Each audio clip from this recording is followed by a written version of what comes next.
अस्सलामुअलैकुम, कैसे हैं सब students? I hope so all of you will be fine. मैं आज 10th क्लास का चैप्टर नंबर 15 स्टार्ट कर रहा हूँ जिसका नेम है इनहेरिटेंस। जब भी आपने इनहेरिटेंस को स्टडी करना है, दैट्स मीन आप किसको स्टडी कर रहे हैं? जेनेटिक्स को स्टडी कर रहे हैं। जेनेटिक्स बायोलॉजी की वो ब्रांच है जिसके अंदर हमने इनहेरिटेंस को स्टडी करना होता है। जेनेटिक्स का मीन एक और होता है, that is called flow of gene from parent to offspring, यानी आप वालिदैन से औलाद के अंदर जो कैरेक्टर्स मुंतकिल हो रहे हैं आप उनको स्टडी कर रहे हैं। उन कैरेक्टर्स में कौन कौन से कैरेक्टर्स आ जाते हैं? वो कैरेक्टर्स बेसिकली आपके पास हो सकते हैं। उन कैरेक्टर्स को सबसे पहले तो आपको बताना चाहिए आप ट्रेड्स कहते हैं। वो ट्रेड्स कौन कौन से हो सकते हैं? आपके पास आई कलर का हो सकता है, हाइट का हो सकता है, या फिर इंटेलिजेंस का भी हो सकता है। ये सारे के सारे ट्रेड्स, ये सारे के सारे कैरेक्टर्स हमारे पास हमारे पेरेंट्स से आए, हमारे वालिदैन से हमारी बॉडी के अंदर मुंतकिल होते हैं। जब आपने ट्रेड्स को स्टडी करना है तो डेफिनेटली आप स्टडी करेंगे गैमेट्स को, क्योंकि ये आपके पास ट्रेड्स गैमेट्स से आते हैं। गैमेट्स की दो टाइप्स आपके पास हैं, एक मेल गैमेट्स होते हैं, दूसरे फीमेल गैमेट्स होते हैं। मेल गैमेट्स को आप स्पर्म्स कहते हैं और फीमेल गैमेट्स को आप एग्स कहते हैं। ये दोनों गैमेट्स एक दूसरे के साथ फ्यूज होते हैं। इनकी यूनियन को फर्टिलाइजेशन कहा जाता है। मैं इसी बात को रिपीट कर रहा हूँ। मैंने कहा कि दो तरह के गैमेट्स होते हैं, एक गैमेट्स को आप स्पर्म्स कहते हैं जो कि मेल होते हैं, दूसरे गैमेट्स आपके पास एग्स होते हैं जो फीमेल गैमेट्स होते हैं। इन दोनों गैमेट्स के यूनियन को, इन दोनों गैमेट्स के फ्यूजन को हम क्या कहते हैं? फर्टिलाइजेशन। और फर्टिलाइजेशन के नतीजे में ये सारे के सारे कैरेक्टर्स हमारी बॉडी के अंदर फर्टिलाइजेशन के नतीजे में जाइगोट बनता है। दैट्स मीन आगे ऑफस्प्रिंग बनेगा। फर्टिलाइजेशन के नतीजे में ये ट्रेड्स जाइगोट तक पहुंचते हैं। वो ट्रेड्स ऊपर आपको बताया गया, हाइट के हैं, आई कलर के हैं, इंटेलिजेंस के हैं, ये कोई भी ट्रेड्स हो सकते हैं। ठीक है, जब आप फर्टिलाइजेशन को स्टडी करेंगे तो डेफिनेटली हमारे पास क्रोमोसोमल कॉम्बिनेशन भी आ जाएगा। क्रोमोसोम आपके होते हैं, जैसे एक्स और वाई क्रोमोसोम है, ये मेल के पास होते हैं। इसी तरह आपके पास अगर एक्स क्रोमोसोम है तो वो किसके पास होते हैं? फीमेल के पास। ये क्रोमोसोमल कॉम्बिनेशन होता है, उसके नतीजे में ही जाइगोट बनता है। ठीक है, जब आप क्रोमोसोम और जीन को स्टडी करते हैं, ये बेसिकली ये भी इनहेरिटेंस के यूनिट है, ये भी इनहेरिटेंस के अंदर हम स्टडी करते हैं। जेनेटिक्स के अंदर इन्हीं को स्टडी किया जाता है। सबसे पहले आपको पता होना चाहिए जीन किस चीज से मिलकर बने होते हैं? DNA. That's mean DNA form a part of gene. किसका पार्ट बनाते हैं? डीएनए जीन का पार्ट बनाता होता है। ठीक है, जब आप जीन को स्टडी करते हैं तो जीन का एक मेजर रोल है जिसको हम कहते हैं प्रोटीन सिंथेसिस। जीन प्रोटीन बनाने में भी अपना रोल प्ले करते हैं। प्रोटीन के सिंथेसिस के लिए हम एक टर्मिनोलॉजी यूज करते हैं जो कि है ट्रांसलेशन। ट्रांसलेशन का मतलब बेसिकली क्या होता है? प्रोटीन का सिंथेसाइज करना, प्रोटीन का हासिल करना, प्रोटीन का बनाना। प्रोटीन के बनाने के लिए सारी की सारी इंफॉर्मेशन कौन लेकर आता है? जीन लेकर आता है। ठीक है, फिर हम जब क्रोमोसोम को देखते हैं, क्रोमोसोम का स्ट्रक्चर विजुअलाइज करते हैं तो हमारे पास ये क्रोमोसोम का स्ट्रक्चर आ जाता है। क्रोमोसोम ह्यूमन बॉडी के अंदर एक पेयर की सूरत में मौजूद होते हैं हर एक सेल के अंदर। जब हम क्रोमोसोम के पेयर को देखते हैं, जो क्रोमोसोम पेयर की सूरत में हो उसे हम होमोलॉगस क्रोमोसोम का नाम देते हैं। होमोलॉगस क्रोमोसोम के पार्ट्स आज मैं आपको बताता हूं। अगर एक क्रोमोसोम आप ले लें, क्रोमोसोम के पास एक शॉर्ट आर्म होता है और दूसरा क्रोमोसोम के पास लॉन्ग आर्म होता है। एक मैंने बोला क्रोमोसोम के पास अपर जो पार्ट है वो शॉर्ट आर्म है और जो लोअर पार्ट है वो लॉन्ग आर्म है। फिर क्रोमोसोम के दोनों आर्म्स को मिलाने के लिए एक प्रोटीन का नेटवर्क होता है, उसे सेंट्रोमेयर भी कहते हैं। ठीक है, उसके बाद हमारे पास कौन सा पोर्शन आ गया? क्रोमोसोम के जो टेल वाला लास्ट पोर्शन होता है उसको हम टेलोमेयर का नाम देते हैं। ठीक है, क्रोमोसोम के दोनों शॉर्ट और लॉन्ग आर्म को एट अ टाइम आप क्या नाम देते हैं? क्रोमैटिड का नाम देते हैं। ये होमोलॉगस क्रोमोसोम का पेयर है। अगर एक क्रोमोसोम हो उसके शॉर्ट आर्म मिला लें और लॉन्ग आर्म, दोनों का आप क्या कहेंगे? क्रोमैटिड का नाम देते हैं। फिर अगर हम ह्यूमन बॉडी को डिस्कस करें तो हमारे पास बेसिकली 23 पेयर्स आते हैं क्रोमोसोम। दैट्स मीन 23 पेयर्स का मतलब है 23 जोड़ों का मतलब है कि 46 क्रोमोसोम, जिनमें से आपके पास एक पेयर सेक्स क्रोमोसोम का है जो मेल के अंदर और होता है और फीमेल के अंदर और होता है, और जो दूसरा अभी मैं रिसेंटली आपको बताकर गया हूं, मैंने पीछे ही आपको बताया कि फीमेल के पास वो क्रोमोसोम का पेयर XX होता है और मेल के पास वो क्रोमोसोम का पेयर XY होता है। 22 क्रोमोसोम के पेयर ऐसे हैं जिन्हें हम ऑटोसोम कहते हैं। ऑटोसोम बेसिकली हमारे पास वो क्रोमोसोम है जो जैसे मेल के अंदर है वैसे ही क्रोमोसोम किसके अंदर होते हैं, फीमेल के अंदर होते हैं। इनमें डिफरेंस नहीं होता, ये हमारी बॉडी का पार्ट होता है। फिर हम डिस्कस करते हैं, मैंने क्रोमोसोम को भी डिस्कस किया। क्रोमोसोम मियोसिस के दौरान क्रोमोसोम एक दूसरे से अलग हो जाते हैं। मियोसिस रिडक्शन डिवीजन है, आप प्रीवियस चैप्टर्स के अंदर पढ़ चुके होंगे। मियोसिस के अंदर क्रोमोसोम एक दूसरे से सेपरेट हो जाते हैं। जब क्रोमोसोम सेपरेट होते हैं तो वो किसके अंदर एंटर हो जाएंगे, they will enter into the gametes. Gametes भी पीछे आपको बताकर रखा हूं, मेल गैमेट्स भी फीमेल गैमेट्स भी। मेल गैमेट्स स्पर्म्स और फीमेल गैमेट्स एग्स होते हैं। यानी क्रोमोसोम की सूरत में क्रोमोसोम एक दूसरे से अलग हो रहे हैं, जो इंफॉर्मेशन है क्रोमोसोम की सूरत में गैमेट्स के अंदर ट्रांसफर होती है। फिर हम नेक्स्ट रीजन की तरफ जाते हैं, क्रोमोसोम की कंपोजिशन को देखते हैं। जब आप क्रोमोसोम की कंपोजिशन को देखते हैं तो आपको पता चलता है क्रोमोसोम एक मटेरियल से मिलकर बना हुआ है जिसे हम क्रोमैटिक मटेरियल का नाम देते हैं। जैसा कि सेल को देखें उसके अंदर साइटोप्लाज्म पड़ा हुआ है, क्रोमोसोम को देखें वो भी डेफिनेटली किसी मटेरियल से मिलकर बना हुआ है। उस मटेरियल को आप क्या कहते हैं, that material is known as chromatic material.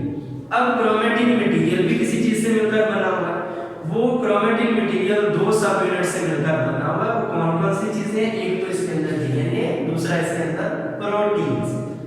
Chromatic दो चीजों से मिलकर बना हुआ है, एक तो मिलकर बना हुआ है डीएनए से, दूसरा मिलकर बना हुआ है प्रोटीन से।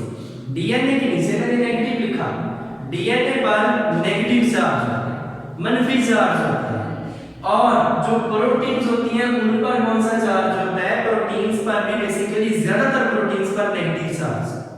लेकिन एक प्रोटीन है जिसका नाम है हिस्टोन, हिस्टोन प्रोटीन पर पॉजिटिव चार्ज होता है। ज्यादातर प्रोटीन्स पर नेगेटिव चार्ज है, हिस्टोन प्रोटीन पॉजिटिव चार्ज और डीएनए पर नेगेटिव चार्ज होता है। अब हम डिस्कस कर रहे हैं न्यूक्लियोसोम, ये भी क्रोमोसोम का ही पार्ट है, क्रोमैटिक मटेरियल का पार्ट है। न्यूक्लियोसोम की डेफिनेशन मैंने लिखी है, DNA wrap around histone and form nucleosome.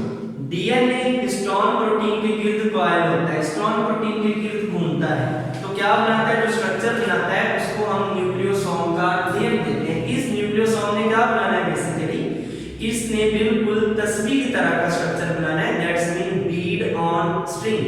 Nucleosome के बारे में मैं फिर से रिपीट कर रहा हूं, मैंने बताया डीएनए जो है वो किसके गिर्द घूम रहा है, डीएनए हिस्टोन प्रोटीन के गिर्द घूम रहा है। जो स्ट्रक्चर बना रहा है उस स्ट्रक्चर को आप न्यूक्लियोसोम का नेम देते हैं। ये न्यूक्लियोसोम, अब आप सबसे पहले इसके बारे में सुन लें, डीएनए पर नेगेटिव चार्ज था, हिस्टोन पर पॉजिटिव चार्ज था, यानी जो नेगेटिव चार्ज डीएनए है वो पॉजिटिवली चार्ज हिस्टोन प्रोटीन के गिर्द कॉइल हो रहा है। इनकी कॉइलिंग से जो स्ट्रक्चर बनता है उस स्ट्रक्चर को आप क्या कहते हैं, उसको न्यूक्लियोसोम का नेम देते हैं। अगर हम न्यूक्लियोसोम को देखें तो न्यूक्लियोसोम के भी दो रीजन आ जाते हैं, ठीक है, या क्रोमैटिन के दो रीजन आ जाते हैं, एक आपके पास हेटेरोक्रोमैटिन है, एक यूक्रोमैटिन है, वो आप हायर क्लासेस में जाकर डिस्कस करेंगे। इसको सबसे पहले स्ट्रक्चर को आप देख लें, न्यूक्लियोसोम के अंदर ये जो आपको रीजन नजर आ रहा है ये सारा डीएनए है। फिर न्यूक्लियोसोम के अंदर अगर आप ये वाला रीजन देखेंगे, प्रोटीन है, हिस्टोन है, जिस पर मैं अभी बताकर रखा हूं पॉजिटिव चार्ज होता है, हिस्टोन पर कौन सा चार्ज होता है, पॉजिटिव चार्ज। अब हम डिस्कस करेंगे वाटसन क्रिक मॉडल, डीएनए के बारे में जो इन्होंने दिया था और डीएनए के एप्लीकेशन। सबसे पहले हम डिस्कस करते हैं वाटसन क्रिक मॉडल। ये दो यंग रिसर्चर थे, उन्होंने डीएनए का मॉडल दिया।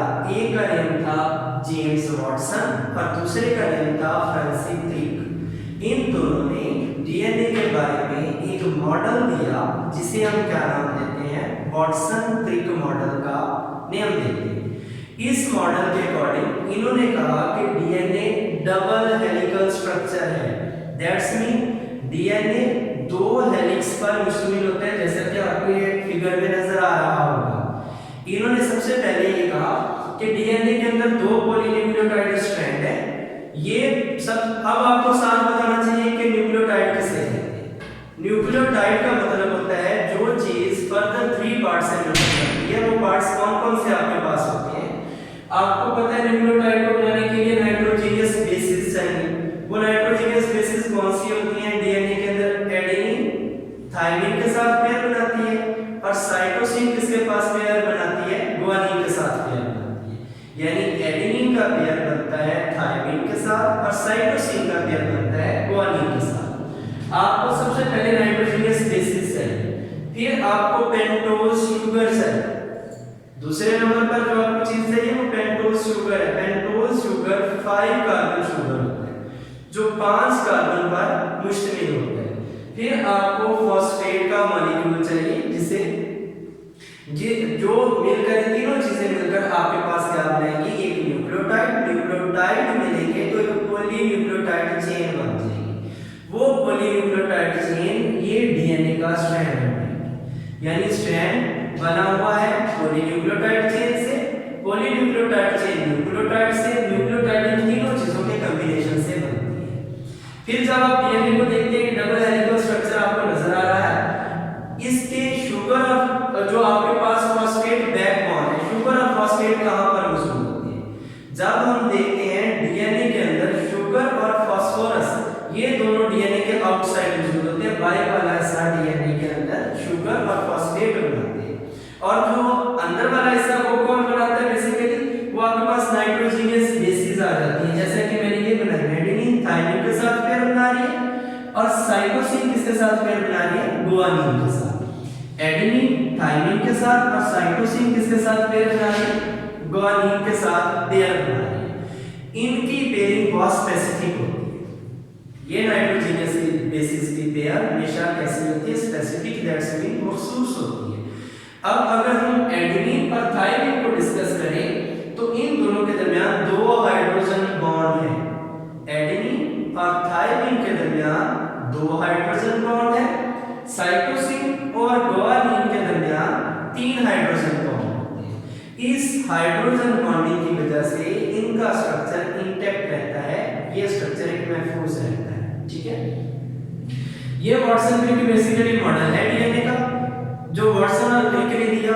इस मॉडल के अंदर इन्होंने कहा कि डीएनए दो स्ट्रैंड पर मुश्तमिल है। दोनों स्ट्रैंड एक दूसरे के एंटी पैरेलल है। एंटी पैरेलल का मतलब ऑपोजिट जा रहे हैं। एक स्ट्रैंड ये जा रहा है, दूसरा स्ट्रैंड ये आ रहा है। दोनों स्ट्रैंड एंटी पैरेलल है। एंटी पैरेलल का मतलब होता है एक दूसरे के ऑपोजिट होते हैं। जब डीएनए के स्ट्रैंड को आप देखते हैं तो एक स्ट्रैंड 3 प्राइमर से 5 प्राइमर में जा रहा है, दूसरा स्ट्रैंड 5 प्राइमर से 3 प्राइमर वाली डायरेक्शन में जा रहा है। दैट्स मीन दोनों स्ट्रैंड एक दूसरे के ऑपोजिट हैं। ठीक है, और अगर यहां पर आपको ये डिप्रेशन नजर आ रहा हो, यहां पर ये डिप्रेशन ज्यादा है, यहां पर ये डिप्रेशन कम है, इस डिप्रेशन को आप ग्रूव कहते हैं। ग्रूव का मतलब उर्दू के स्टूडेंट भी होंगे। ग्रूव का मतलब बेसिकली होता है कबर। ग्रूव का मतलब होता है कबर, डिप्रेशन जो अंदर को गया हुआ हिस्सा। ये हिस्सा कम अंदर को जा रहा है, इसे मैंने माइनर ग्रूव लिखा। माइनर मीन कम, छोटा, ये छोटी कबर है। दैट्स मीन थोड़ा हिस्सा अंदर को गया है। और दूसरा हिस्सा जो ज्यादा अंदर को जा रहा है इसे मेजर ग्रूव का नाम देते हैं। ठीक है, डीएनए के अंदर नाइट्रोजनियस बेसिस है। ये बेसिस एक दूसरे के साथ पेयर बना रही है। एडेनिन पेयर बना रही है थायमिन के साथ। साइटोसिन पेयर बनाती है गुआनिन के साथ। एडेनिन पेयर बना रही है थायमिन के साथ और साइटोसिन पेयर बना रही है गुआनिन के साथ। ये लाइनें आपको इंडिकेट कर रही है नाइट्रोजनियस बेसिस के बारे में। इनके दरमियान जो गैप है वो 0.34 नैनोमीटर का गैप होता है। दो नाइट्रोजनियस बेसिस के दरमियान जो गैप है वो 0.34 नैनोमीटर का है। यहां से लेकर इतना, ये एक हेलिक्स की टर्न बन रही है। एक डीएनए के हेलिक्स की जो टर्न बनती है वो यहां से लेकर कितनी बनती है? इस टर्न की लेंथ कितनी है आपके पास? 0.34 नैनोमीटर टर्न बनती है। ओवरऑल अगर हम डीएनए के मॉलिक्यूल की विड्थ देखें, विड्थ का मतलब होता है चौड़ाई। डीएनए के मॉलिक्यूल की चौड़ाई देखें तो चौड़ाई हमारे पास कितनी है? 2 नैनोमीटर। चौड़ाई कितनी है डीएनए के मॉलिक्यूल की? 2 नैनोमीटर। नैनोमीटर। आपके पास लेंथ कितनी आ रही है डीएनए के एक कॉइल की, वो 3.4 नैनोमीटर, और दो नाइट्रोजनियस बेसिस के अंदर गैप कितना आ रहा है 0.34 नैनोमीटर। ग्रुव आपको दो नजर आए, एक माइनर ग्रुव, दूसरी मेजर ग्रुव। एक कम डिप्रेशन, दूसरा से ज्यादा अंतर को क्या हुआ है, उसे क्या नाम देते हैं हम, मेजर ग्रुव। मेजर ग्रुव जो ज्यादा डिप्रेस्ड है हिस्सा, और जो लेस डिप्रेस्ड है उसे माइनर ग्रुव का नियम देते हैं। ये था हमारे पास वाटसन क्रिक मॉडल डीएनए का। अब हमारे पास नेक्स्ट जो इस टॉपिक है वो है बेसिकली डीएनए रेप्लिकेशन। जहां पर भी वर्ड रेप्लिकेशन आ जाए, रेप्लिकेशन का मतलब होता है to synthesise a copy. DNA replication का मतलब हो गया डीएनए की कॉपी बनाना। जैसे ही सेल तकसीम होने लगता है, सेल डिवाइड होने लगता है, तो हमारे पास डीएनए की कॉपी आ जाती है। डीएनए भी अपनी कॉपी बनाता है। डीएनए की कॉपी के बारे में तीन मॉडल दिए गए थे। एक सेमी कंजर्वेटिव मॉडल है, एक कंजर्वेटिव मॉडल है, एक डिस्पर्सिव मॉडल है। डिस्पर्सिव मॉडल भी रिजेक्टेड है, कंजर्वेटिव मॉडल भी रिजेक्टेड है। ये जो थ्योरी है ये रिजेंबल कर रही है सेमी कंजर्वेटिव मॉडल को, जिसे एक्सेप्ट किया है। इस मॉडल के अकॉर्डिंग या डीएनए की जो रेप्लिकेशन आपके सिलेबस में दी गई है उसके मुताबिक डीएनए की रेप्लिकेशन में सबसे पहले डीएनए अनबाउंड होता है। अनबाउंड का मतलब डीएनए का ओपन अप होना। उसके लिए भी बेसिकली कुछ प्रोटीन्स होते हैं जो डीएनए को ओपन अप करवाते हैं। ये आपके पास डबल हेलिकल स्ट्रैंड था, ये ओपन अप होगा, अनजिप होगा, ये दो स्ट्रैंड में चेंज हो जाएगा। ये दोनों स्ट्रैंड एक दूसरे से सेपरेट हो रहे हैं, ओपन अप हो रहे हैं। ये बिल्कुल ऐसे है अगर आप जैसे वो आपके पास जिसे आप कांटा कहते हैं उसकी तरह का स्ट्रक्चर बनता है। ठीक है, डीएनए का मॉलिक्यूल सबसे पहले मैंने आपको बताया डीएनए अनबाउंड हो गया, दैट्स मीन डीएनए के स्ट्रैंड ओपन अप हो रहे हैं, डीएनए के दोनों स्ट्रैंड एक दूसरे से अलग हो रहे हैं। फिर हमारे पास क्या है, जो एक स्ट्रैंड है ये किसके तौर पर एक्ट करेगा, टेम्पलेट। टेम्पलेट कहा जाता है सांचे को। इसके लिए एक और टर्म यूज होती है जिसे आप मोल्ड कहते हैं। मोल्ड का मतलब भी बेसिकली सांचा ही होता है। जैसे ईंटें बनाने वाला वो उसके पास एक स्पेसिफिक शेप देने के लिए सांचा होता है। डीएनए का ये स्ट्रैंड सांचे के तौर पर काम करेगा। इधर से ये स्ट्रैंड सांचे के तौर पर काम कर रहा है। दोनों स्ट्रैंड एक दूसरे से ओपन अप हो रहे हैं, सेपरेट हो रहे हैं, और वहां पर दोनों एक एक नया स्ट्रैंड जनरेट करेंगे। ये एक एक नया स्ट्रैंड भी जनरेट कर रहे हैं। फिर जो आपके पास न्यू स्ट्रैंड बनेगा डेफिनेटली वो दो कॉम्बिनेशन से बनेगा। उसके पास कुछ ओल्ड नाइट्रोजनियस बेसिस होंगी और कुछ कौन सी नाइट्रोजनियस बेसिस है, न्यू बेसिस है। That's mean the new strand या overall the new DNA molecule is combination of two strand. One of them is old bases and other are new bases. दोनों के कॉम्बिनेशन से आपके पास DNA का पूरे का पूरा मॉलिक्यूल बनेगा। ठीक है, फिर मैंने आपको बताया है ये डीएनए का ओल्ड और न्यू बेसिस मिलकर पॉलीन्यूक्लियोटाइड चेन बनाएगी। ये चेन डीएनए का स्ट्रैंड बनाएगी। फिर आपके पास जो हेलिक्स बना है ये न्यू डीएनए का, इसको अगर आप यूटिलाइज करेंगे 3 to 5 डायरेक्शन में जा रहा है, इधर से ये 5 to 3 डायरेक्शन में ऑपोजिट यानी डायरेक्शन में जाता होता है डीएनए का स्ट्रैंड हमेशा। ये स्ट्रैंड यहां से ओपन अप हो रहा है, ओपन होकर जिसे आप अनजिपिंग भी कहते हैं, अनजिप होकर ये क्या बनाएगा, ये बेसिकली पूरे का पूरा नया डीएनए का मॉलिक्यूल बनाएगा। आई होप सो ये लेक्चर यहाँ पर हम आज वाइंड अप करते हैं आई होप सो आपको समझ आई होगी। अगर किसी भी स्टूडेंट के कोई क्वेश्चन हो, उसे कोई समझ ना आई हो, तो वो मुझसे बाद में पूछ सकता है। लॉकडाउन के बाद आप उसे क्वेश्चन कर सकते हैं।